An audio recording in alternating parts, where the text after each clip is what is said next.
Hello friends, welcome to Dipta's Pathsala. Today we will continue the chapter metals and non-metals, and in this session we will learn how the metals and non-metals react with acids as well as with the bases. If we think about different metals like magnesium, aluminium, zinc, iron and copper, let's check how do they behave with hydrochloric acid. Let's take some of the magnesium in a test tube and add some of the dilute hydrochloric acid into that test tube to see the reaction happens. So here, if magnesium will react with the hydrochloric acid, you will observe the formation of a gas and a salt will be produced. That salt is nothing but the magnesium chloride. So let's check whether the gas formed here is hydrogen gas or not. So how you will learn whether this gas is hydrogen or not? If you will bring a piece of matchstick in near the test tube, you will hear a pop sound. Now you can see the gas is forming and we are collecting the gas in the test tube. Now let's check it by taking it near the flame. So when it will be taken near the flame, you will observe the pop sound. Did you hear that sound? It means the gas liberated is hydrogen. So magnesium reacted with hydrochloric acid to form magnesium chloride and the hydrogen gas. Now let's check what happens when aluminum reacts with dilute hydrochloric acid. We can take a piece of aluminum foil in a beaker. Now we can add some dilute hydrochloric acid into it. Initially you will notice no reaction, but gradually the aluminum foil will react with the hydrochloric acid to form the hydrogen gas, and the salt here is aluminum chloride. Now you can see the color change and the formation of gas, that is the hydrogen gas, and the aluminum foil turned into black color. Now let's check whether zinc can react with hydrochloric acids. So what will happen when zinc will react with hydrochloric acid? Take a piece of zinc and put it into a test tube containing dilute hydrochloric acid. You can notice the formation of bubbles. It means hydrogen gas is liberated. So why we can say the hydrogen gas liberated? If you take a matchstick near the test tube, so you will again hear the pop sound. Here the salt is zinc chloride, and if iron will taken instead of zinc with hydrochloric acid, this time the iron chloride will be formed and the hydrogen gas will be formed. So in every case, when the different metals like zinc, magnesium, aluminum, iron will react with hydrochloric acid, you will hear a pop sound, means every cases hydrogen gas will be liberated along with their respective salt. But what happens when copper reacts with hydrochloric acid? We have seen already different metals how they reacted with hydrochloric acid, but copper cannot react with the hydrochloric acid. So why? Because you can recall the reactivity series. You can notice the copper lies below hydrogen in the reactivity series. It means copper is less reactive than that of the hydrogen. That's why it cannot react with hydrochloric acid. But however, copper can react with the acids like sulfuric acid and nitric acid, means the acids that contain oxygen in their formula.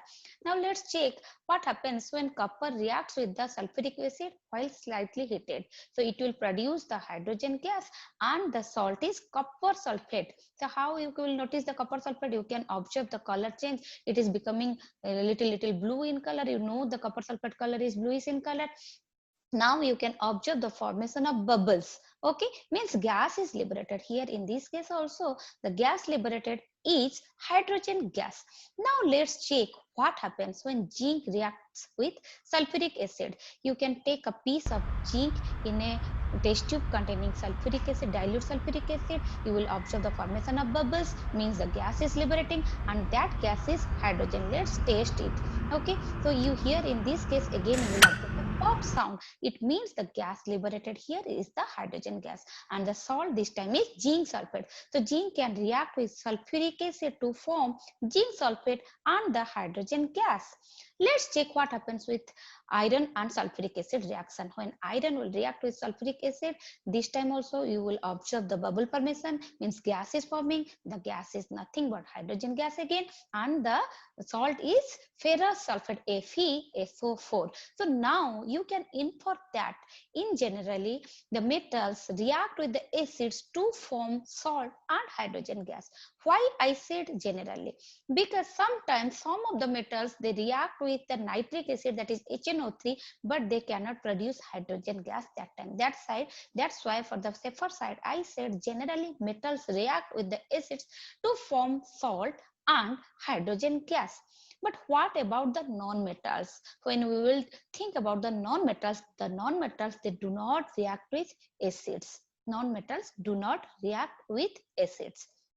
Now we have learned what about the metals and non-metal reaction with the acids. Let's learn what happens when the metals reacts with the bases. Now again I can say the metals do not react with the bases to form salt and hydrogen gas.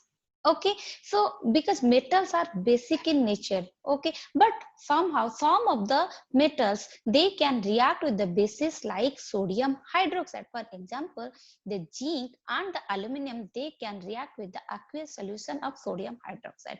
So let's check what happens when the aluminum will react with the aqueous sodium hydroxide. We can take a piece of aluminum in the aqueous sodium hydroxide. So here you will observe that the formation of the bubbles means the formation of the gas. Okay, and the salt here is sodium aluminate, that is NaAlO2. So let's check whether the gas formed here is again hydrogen or not.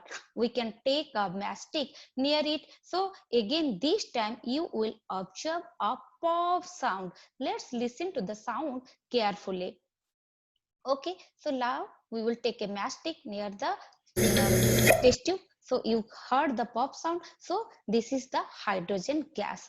And similarly, zinc can react with the sodium hydroxide to produce sodium zincate, that is Na2ZnO2, and hydrogen gas will be liberated. So now we can say some metals react with the bases to form salt and hydrogen gas. But what about the non-metals? Non-metals, all the non-metals, they do not react with the bases, but some of the non-metals, they can react with the bases, but they will not produce hydrogen gas. So let's have a quick revision what we have learned it. So we learned that generally metals react with the acids to form salt and the hydrogen gas. Non-metals do not react with the acids. Some metals, they can react with the bases to form salt and hydrogen gas, but some of the non-metals only can react with the bases, but they will not produce any hydrogen gas. So hope you enjoyed the session. So if you are having any doubt, please write it in the comment section, and don't forget to like, share and subscribe to my channel. Please stay tuned to my channel to see my further videos. Thank you.